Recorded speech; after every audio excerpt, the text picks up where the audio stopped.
Ya, perfecto. Bien, chicos, denme unos minutos, ya un minutito para poder compartir con ustedes la clase. Buenas tardes con cada uno de los participantes.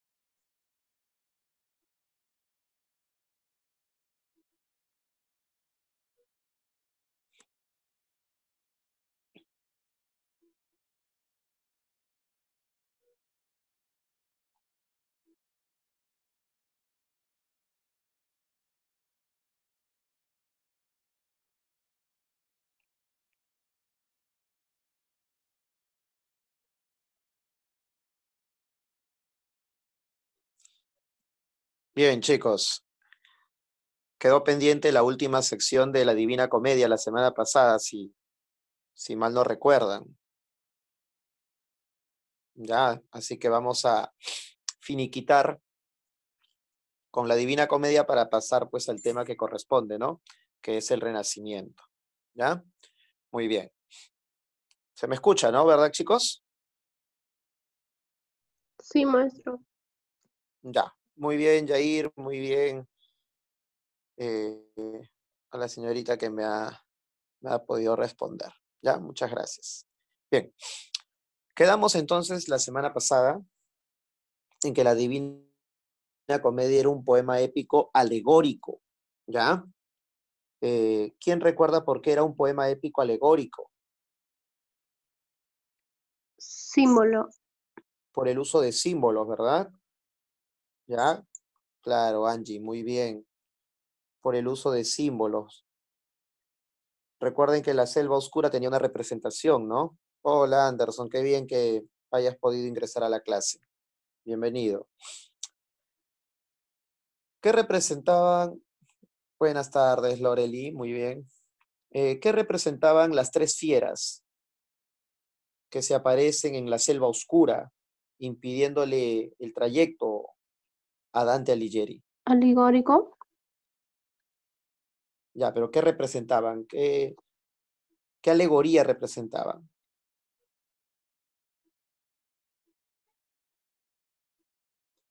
La lujuria, la pantera, ¿no? Muy bien, la loba, la avaricia y el león, la soberbia, ¿no? Representan pues las pasiones terrenales, las tentaciones terrenales que pueden desviar al hombre del buen camino, ¿no?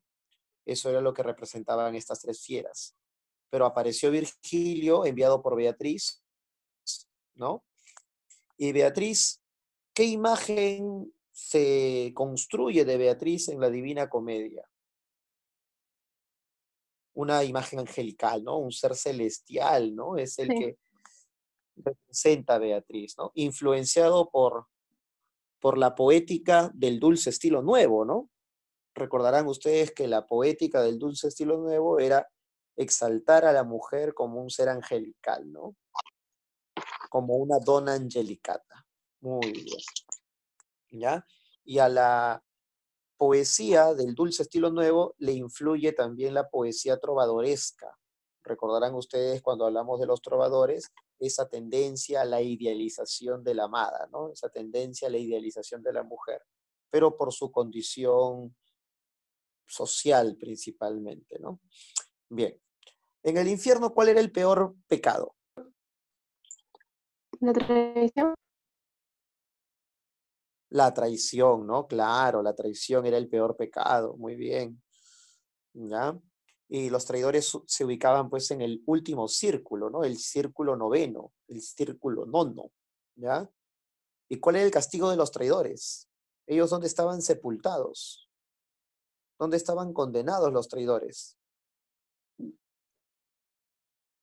En círculo noveno. Ya, pero ¿cuál era su castigo en sí? Por ejemplo, los asesinos estaban en ríos de sangre, ¿no? En el río Flegetón, en el séptimo círculo. En el noveno círculo, ¿cuál era el castigo de los traidores?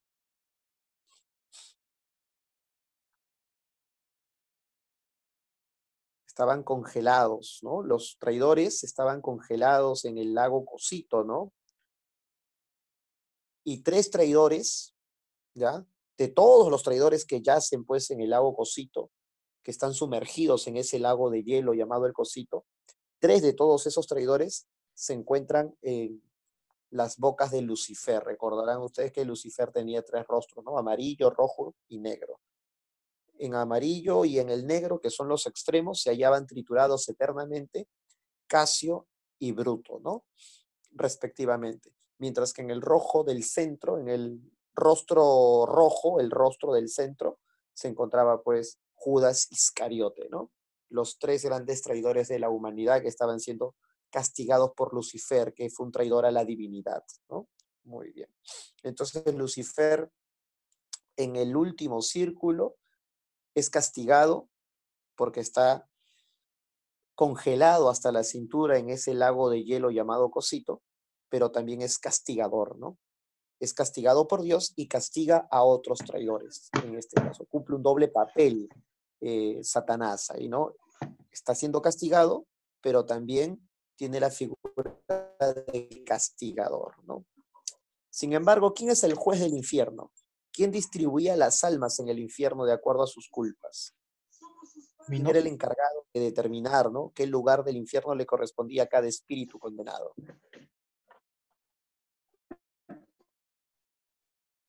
Minos. Minos, ¿no? Un personaje mitológico, ¿no? Eso quiere decir que la obra rescata elementos de la mitología clásica, ¿no?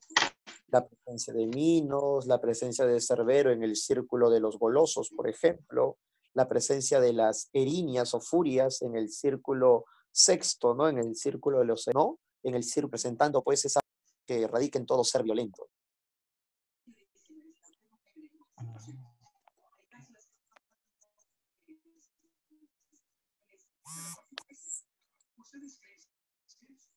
Claro, porque tenía un final feliz, ¿no?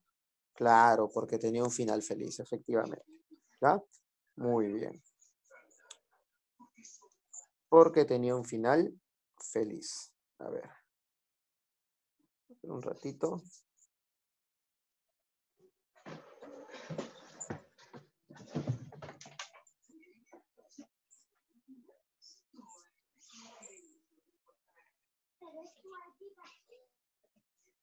Un momentito, chicos.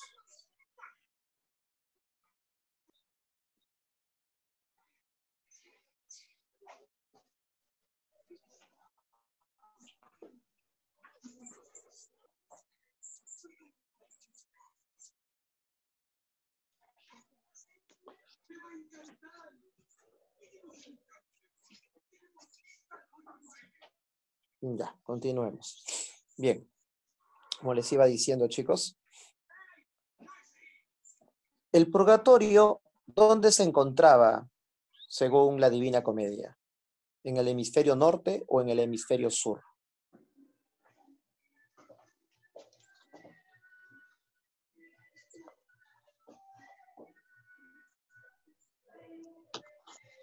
En el hemisferio sur, por eso habla del hemisferio austral.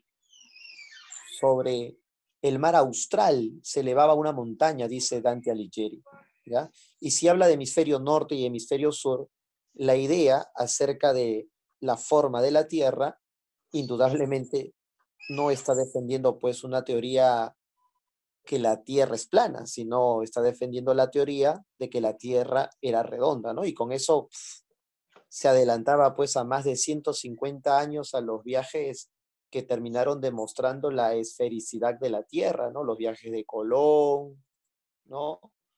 De Magallanes, de Elcano, ¿no? Por ejemplo, que terminan pues demostrando, ¿no? Esa forma que tenemos ya actualmente de la Tierra, ¿no? Entonces Dante fue un adelantado de su época. Recordarán que fue alumno de un sabio de su época, ¿no? Brunetto Latini, ¿ya?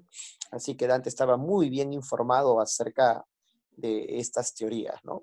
Y eso es lo que él refleja en la Divina Comedia, sobre todo cuando sitúa en el hemisferio sur la montaña del purgatorio, ¿ya? Si el infierno es un cono invertido que se recorre de manera descendente, el purgatorio es una montaña que se recorre de manera ascendente.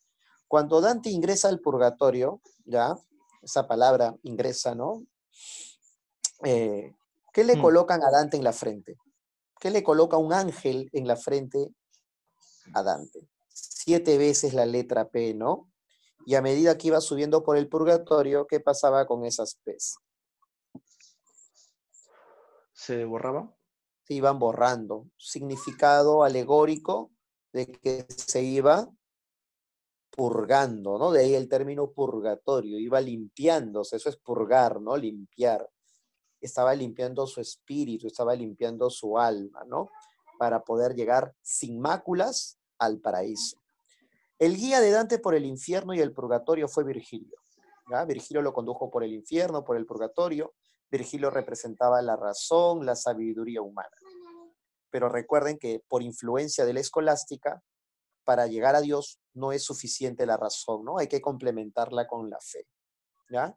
Y la fe la va a representar en este caso su siguiente guía, Beatriz, ¿no? Con quien se encuentra en la cima del purgatorio, en el Edén, en el paraíso terrenal, ¿ya? Dante se separa de Virgilio y ahora será guiado por Beatriz, quien lo va a llevar por los cielos del paraíso, ¿ya? Ahí lo dejamos la semana pasada, como ustedes recuerdan, ¿ya? Ahora Dante va a ascender por los diversos cielos. Son 9 cielos que giran alrededor de la tierra, ¿ya? 9 cielos. Los 9 cielos giran, se mueven. Sin embargo, hay un 10º cielo. Ese cielo está estático, ¿ya? Ese cielo alberga a Dios, contiene a Dios.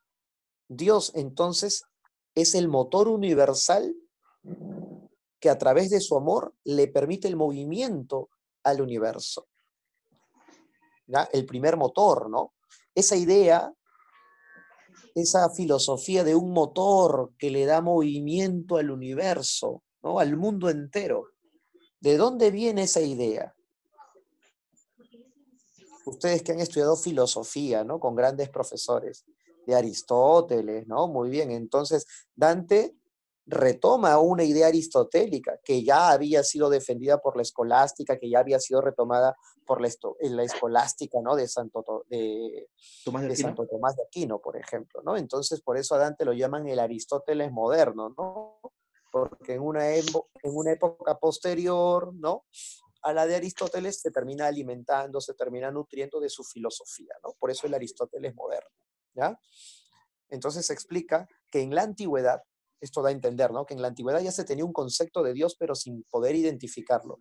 Dante, con esta obra, está diciendo, esa idea que los antiguos tenían de Dios, pero sin determinar el nombre de Dios, pues, es ya una inteligencia de la época clásica, ¿no? Un conocimiento de la época clásica que faltaba, pues, ser iluminado, ¿no?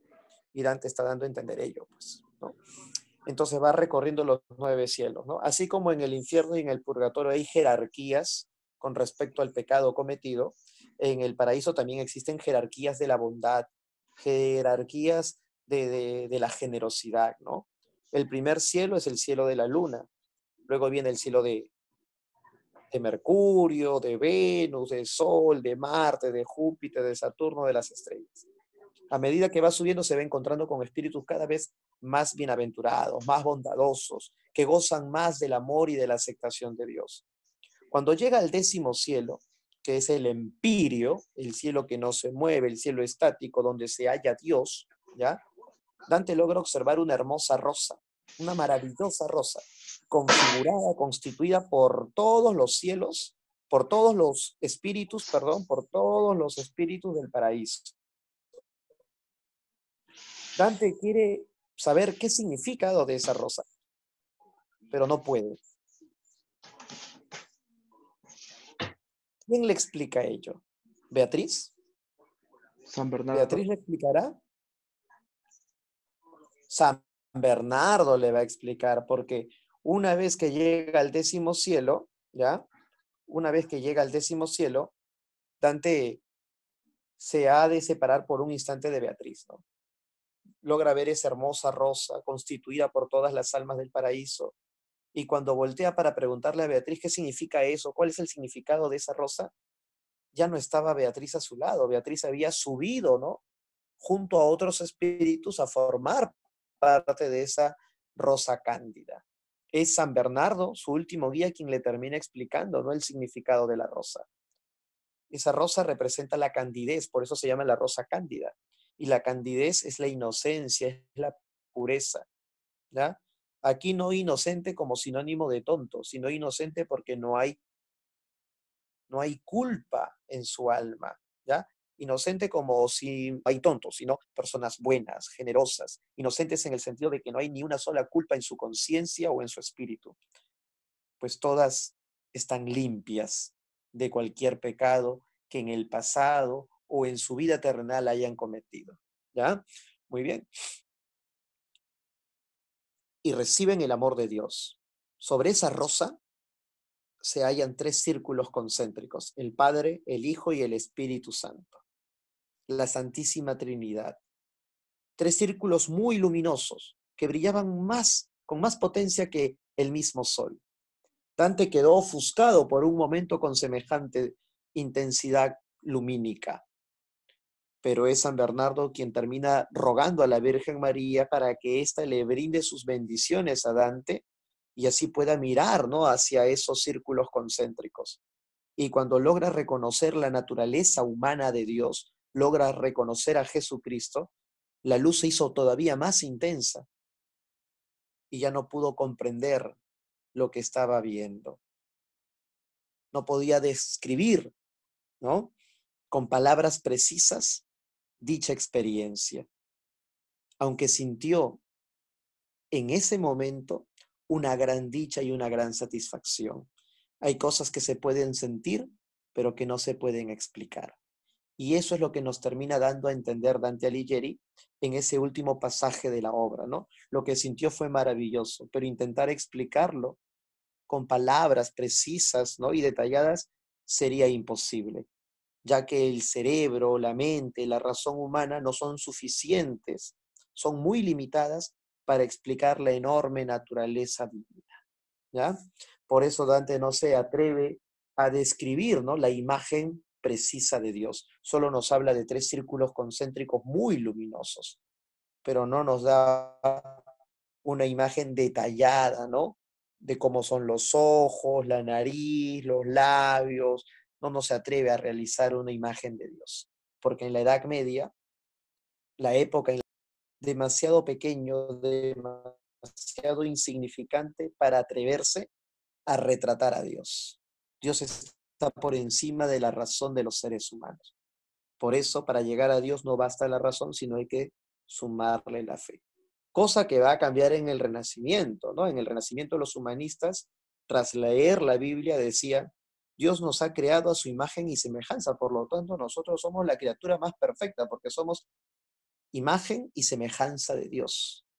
Entonces empiezan a crear imágenes de Dios, pero con una semejanza a la figura humana. Por eso Miguel Ángel en el techo de la Capilla Sixtina se atreve pues a pintar la imagen de Dios con una figura muy humana, con una figura antropomórfica, ¿no? ¿Y qué figura más humana y más perfecta que la de un Zeus griego o la de un Júpiter romano, por ejemplo, ¿no? Y esa es la imagen que se termina proyectando pues de Dios en el Renacimiento, ¿no? Una figura muy humana, ya que en el Renacimiento las ideas humanísticas encumbran, ¿no?, la idea de lo humano, ¿ya?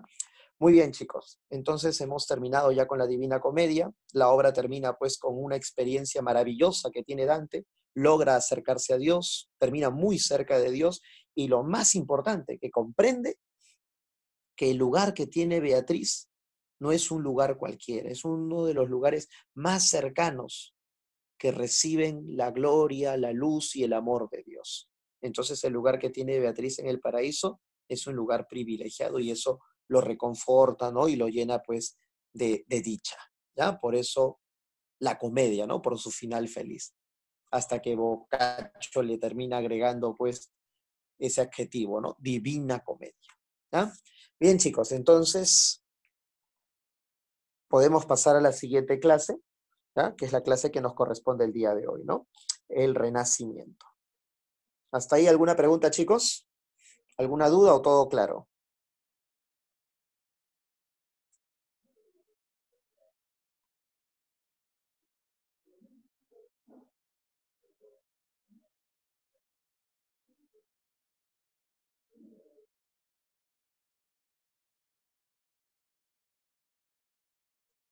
Chicos, ¿todo bien?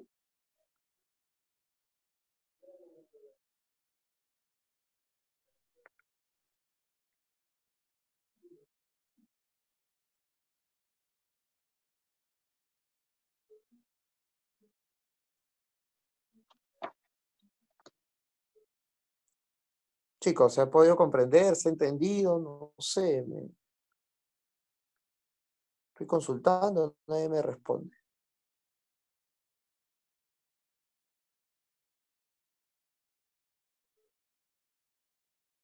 ¿Qué ha pasado?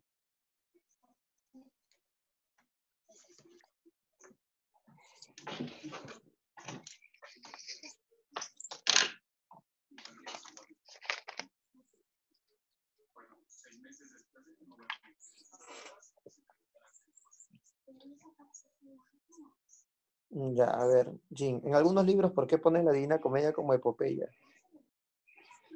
Debido, pues, a una comprensión equivocada de las especies épicas, ¿no?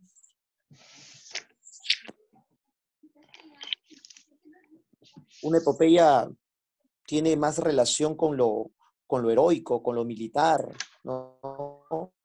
Con la búsqueda de la grandeza y de la gloria, sin necesidad de estar ligada con la religión católica. En cambio, los poemas épicos no necesariamente tienen que estar ligados con algo, con algo militar, con algo bélico. En la Divina Comedia no encontramos una guerra bélica, encontramos también una guerra espiritual, ¿no? De cómo el hombre lucha para alcanzar su limpieza, su purificación espiritual, ¿no? Eso es lo que terminamos encontrando en la Divina Comedia. Por eso también se cataloga como poema épico la Cristiada de Fray Diego de Ojeda, ¿no? Fray Diego de Ojeda nos habla en la Cristiada la pasión y muerte de Jesucristo, que nos habla de la ascensión espiritual, ¿no? De este ser ligado con lo divino. Pero no hay en ningún momento una guerra bélica. En cambio, una epopeya sí entrama, pues, guerra, lucha, enfrentamientos contra monstruos, ¿no? En cambio, los poemas épicos señalan una aventura, una situación heroica, no necesariamente militar, pero relacionado, ligado con lo católico, ¿ya?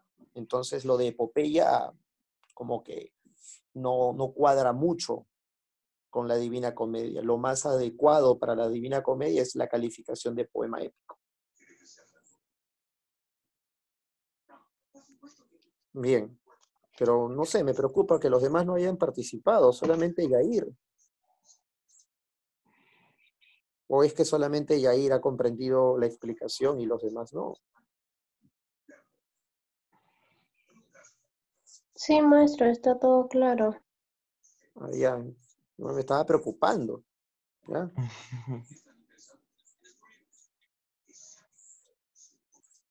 Ya, ya, muy bien. Vamos a continuar entonces con el tema que corresponde, ¿ya? Bien, ya, por cierto, probablemente en unos minutos se cierre la clase como siempre, ¿ya? Y vuelven a ingresar por el mismo link, por favor, ¿ya? Muy bien.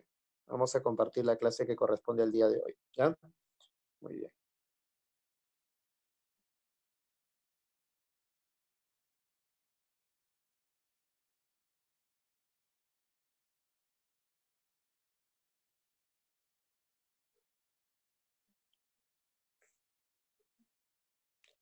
Ya, chicos, vamos a trabajar el Renacimiento, ¿ya? Vamos a realizar una aproximación a la obra de William Shakespeare, ¿ya? Nos eh, vamos a ir haciendo hincapié en la obra de Romeo y Julieta, ¿ya? Que es una de las obras más famosas, ¿no? Del teatro universal. Bien, a ver, el contexto es importante, ¿no? Cae el Imperio Bizantino, el Imperio de Roma de Oriente, con ello marca el inicio de la Edad Moderna. A ver, hago una pregunta, ¿cuántos movimientos artísticos y culturales se desarrollaron durante la Edad Moderna, entre 1453 y 1789, que es el año en que estalla pues la Revolución Francesa y marca el inicio de la Edad Contemporánea? Entonces marcaría el fin de la Edad Moderna, pues, ¿no? Durante la Edad Moderna, ¿cuántos movimientos artísticos se desarrollaron, chicos? Uno, dos, tres, cuatro, cinco. A ver, ¿Qué responden? ¿Cuál es la respuesta? A ver. Sin claves, por favor, chicos, no estén pidiendo claves. A ver. Renacimiento del Barroco. Ya, el Renacimiento y el Barroco, claro, muy bien. Pero faltaría uno. La Faltaría Ilustración. uno. El neoclasicismo. El neoclasicismo, que está vinculado con las ideas de la Ilustración, ¿no? Claro, muy bien. Son tres movimientos artísticos que se desarrollan durante la Edad Moderna: Renacimiento, Barroco y Neoclasicismo, ¿ya? El Renacimiento revalora lo clásico, ¿ya? Con una idealización de la belleza, con una belleza transmitida de manera armoniosa y equilibrada, mientras que el Barroco se sigue alimentando de elementos clásicos, pero revistiéndolos de formas cada vez más complejas y suntuosas, ¿ya? El Barroco tiene esa característica, la complejidad, la suntuosidad, ¿no? Recargadas, extremadas. Y el neoclasicismo revalora lo clásico, pero con una función didáctica y moralizante, ¿no? Esos son los tres movimientos artísticos que se van a desarrollar durante la Edad Moderna, ¿ya? Así que si te preguntan cuál es el primer movimiento artístico y cultural de la Edad Moderna, recuerda, Renacimiento. Luego viene el Barroco y finalmente el Neoclasicismo, ¿ya? Bien, la caída del Imperio Bizantino en 1453. Esto va a permitir que lleguen a Europa Occidental, que lleguen a ciudades de Europa Occidental, principalmente italianas, ya como Florencia, por ejemplo, una oleada de los sabios bizantinos, eruditos, ¿ya? Que dominaban el griego y que supieron conservar el conocimiento de la antigüedad clásica. Por eso, con la llegada de los sabios bizantinos a Europa, principalmente a las ciudades italianas como Florencia, hay un resurgir cada vez más intenso del mundo clásico. Hay cada vez una mayor preocupación por valorar el conocimiento de la antigüedad, ¿ya? Eso es lo que va a permitir la llegada de los sabios bizantinos a Europa Occidental, ¿ya? Principalmente a la ciudad de Florencia. La invención de la imprenta de Johannes Gutenberg, ¿ya? Este alemán, también va a ser muy, muy útil, ¿no? Porque en la Edad Media los libros se escribían a mano. Imagínate una Biblia, ¿no? De más de 1000 páginas escrita a mano. No abundaban los libros. Así que el acceso al conocimiento era bastante escaso, ¿no? Era bastante difícil. En cambio, con la imprenta de Gutenberg, la producción de un libro, la fabricación de un libro, será mucho más sencillo. Por lo tanto, los ejemplares de un libro podrán ser numerosos. Y de tal forma que el libro ya no será pues un bien raro o un bien, digamos, escaso, sino un bien cada vez más accesible, más asequible, ¿no? a la población. Por lo tanto, el acceso a la información, el acceso al conocimiento que nos ofrecen los libros, que nos otorgan los libros, será mucho más sencillo. ¿Y eso qué va a permitir? Que la ciencia se detenga o empiece a avanzar como lo ha hecho hasta el día de hoy. ¿Qué dicen ustedes? El acceso a la información Avance. va a permitir, claro, que haya un avance científico, ¿no? Que haya un redescubrimiento del conocimiento de la antigüedad, ¿ya? Gracias, ¿no? A estas situaciones, por ejemplo, no sé si ustedes han oído hablar de Andrés de Vesalio. ¿Han oído hablar ustedes de ese médico, Andrés de Vesalio? Ya. Andrés de Vesalio fue médico de cabecera. Incluso actualmente hay una clínica aquí en el Perú que se llama la Clínica Vesalio, ¿no? Que es muy conocidita por si acaso, ¿ya? En honor a este médico nacido en los Países Bajos, ¿no? Nacido en Holanda, en Bélgica, por esa zona, ¿no? Los Países Bajos, por ahí nació, ¿ya? Y Andrés de Vesalio fue médico de cabecera del rey Carlos I de España, conocido también como el emperador Carlos V, ¿no? Del Sacro Imperio Romano Germánico. Fue su médico de cabecera, ¿no? Su médico de confianza. Y lo acompañaba a distintas campañas militares. Y gracias a la cercanía que tuvo con el rey, con el emperador, y la presencia que tuvo pues en esas campañas, pudo acceder a un perfeccionamiento de su ciencia médica. Él hacía trepanaciones, ¿ya? Incluso a uno de los herederos del rey Carlos le terminó haciendo pues una trepanación, ¿no? Al estilo de los Paracas, ¿no? Pero claro, con una mayor perfección en el estilo, en la técnica, ¿ya? Pero Vesalio, ¿de dónde conoció, o de dónde aprendió, o de dónde recogió esta información? Justamente de las traducciones que se realizaron de las obras de los médicos de la antigüedad. Y uno de los grandes médicos de la antigüedad fue nada más y nada menos que Galeno, ¿no? Y ustedes saben que los periodistas muchas veces llaman a los médicos, ¿no? Los galenos o los sucesores de Galeno, ya que Galeno fue un médico griego que formó parte, pues, de la historia del Imperio Romano del siglo I antes de Cristo, ¿ya? Y los estudios de Galeno van a ser, pues, revalorados, ¿no? Los estudios de este médico griego van a ser rescatados durante la época del Renacimiento, y esos manuscritos, ¿no? Atribuidos a Galeno terminarán siendo traducidos, llegarán a las manos, pues, de Vesalio, quien terminará, pues, adquiriendo toda esa información, todo ese conocimiento y toda esa ciencia, ¿no? Para desarrollar y perfeccionar su técnica quirúrgica y médica, ¿no? Entonces observamos cómo en el Renacimiento el conocimiento de la antigüedad empieza pues a ser más asequible, y esto va a permitir que las personas redescubran aquel conocimiento, digamos, oculto y reservado durante tantos siglos. Por eso se habla de un renacimiento, hay un renacer del mundo clásico, ¿ya? Muy bien. También es importante señalar el descubrimiento de nuevas rutas comerciales hacia Oriente. Esto lo va, digamos, va a ser importante porque los turcos, una vez que conquistan Bizancio, terminan bloqueando pues las rutas comerciales hacia Oriente. Así que los europeos, si querían comerciar, tenían que buscar una nueva ruta, una alternativa, una opción diferente.